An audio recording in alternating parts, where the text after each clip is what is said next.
Halo adik-adik sekalian, selamat pagi. Jumpa lagi dengan Kak Trias dalam Doremi, doa dan renungan misioner pada hari Jumat tanggal 10 Februari 2023. Semoga hari ini kita semua dalam keadaan sehat dan bahagia. Adik-adik sekalian, bacaan yang akan kita baca pada hari ini akan diambil dari Injil Markus. Namun sebelum kita membacanya, mari kita berdoa. Dalam nama Bapa dan Putra dan Roh Kudus, amin. Tuhan yang Maha Baik, kami mengucap syukur untuk hari yang baru ini. Saat ini kami akan membaca dan merenungkan sabda-Mu. Bantulah kami agar kami dapat memahami isi bacaan yang akan kami baca. Demi Kristus Tuhan dan pengantara kami, amin. Baik adik-adik, mari kita sekarang membuka Alkitab. Kita buka Injil Markus pasal 7 ayat 31 sampai ayat 37. Inilah Injil suci menurut Markus. Dimuliakanlah Tuhan. Pada waktu itu, Yesus meninggalkan daerah Tirus dan lewat Sidon pergi ke Danau Galilea di tengah-tengah daerah Dekapolis. Di situ orang membawa kepadanya seorang tuli dan gagap dan memohon supaya Yesus meletakkan tangannya atas orang itu. Maka Yesus memisahkan dia dari orang banyak sehingga mereka sendirian. Kemudian ia memasukkan jarinya ke telinga orang itu, lalu meludah dan meraba lidah orang itu. Kemudian sambil menengadah ke langit, Yesus menarik napas dan berkata kepadanya, "Efata," artinya terbukalah. Maka terbukalah telinga orang itu, dan seketika itu terlepas pulalah pengikat lidahnya, lalu ia berkata-kata dengan baik. Yesus berpesan kepada orang-orang yang ada di situ supaya jangan menceritakannya kepada siapapun juga.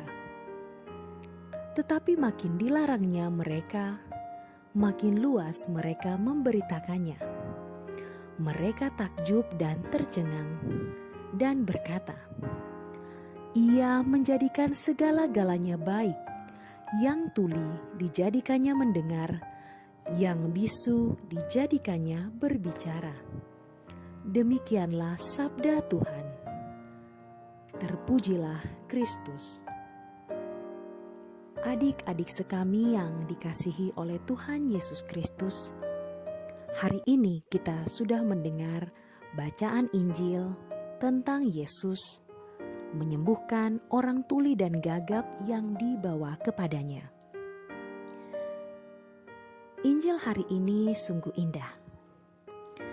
Jika kita ingin merenungkannya secara lebih dalam, kita bisa merefleksikan bahwa sebenarnya kita juga sakit. Kita juga terkadang sakit tuli dan sakit gagap. Kita terkadang tuli terhadap Tuhan yang hadir melalui orang-orang yang berada di sekitar kita. Banyak sekali orang-orang yang memerlukan bantuan dari kita, tetapi terkadang kita menutup telinga dan berpura-pura tuli, sehingga kita memiliki alasan untuk tidak mendengarnya. Kita juga terkadang gagap. Kita gagap dalam hal mewartakan kasih Allah kepada sesama. Entah mungkin karena takut, malu, minder, atau alasan lain. Karenanya kita jarang membantu orang lain. Kita tidak bisa melihat Tuhan dalam diri orang lain. Mungkin juga kita sering menjadi tuli dan gagap yang membuat kita tidak bisa berelasi dengan sesama kita. Kita tidak peduli dengan orang yang ada di sekitar kita. Kita acuh dan tidak mau tahu. Kita sibuk sendiri. Kita bahkan mengabaikan orang yang di samping kita karena kita begitu sibuk dengan HP-HP kita. Kita sibuk berselancar di dunia maya hingga kita menjadi lupa akan banyak hal. Kita tidak tahu apa yang terjadi di sekeliling kita, dan parahnya lagi, kita jadi tuli akan panggilan Tuhan. Oleh karenanya, baiklah kita datang kepada Yesus sendiri agar Dia berkenan menyembuhkan ketulian dan kegagapan kita, sehingga saat kita sembuh nanti, kita bisa meneladani Yesus dan dapat mendekati mereka yang sudah tuli dan gagap. Kita bisa mendekati mereka secara personal dan hangat untuk membuka ketulian dan kegagapan mereka terhadap relasi mereka di dunia nyata. Semoga demikian. Amin. Demikian renungan hari ini. Dan untuk mengakhirinya, mari kita berdoa dengan doa anak misioner Indonesia. Dalam nama Bapa dan Putra dan Roh Kudus, amin. Tuhan Yesus, Engkau diutus Bapa menjadi berkat bagi dunia, menjadi selamat bagi manusia. Utuslah kami anak-anak-Mu di Indonesia untuk menjadi sahabat yang kuat bagi yang lemah, sahabat yang rela berkorban bagi yang menderita payah, sahabat penghibur bagi yang sakit dan gelisah.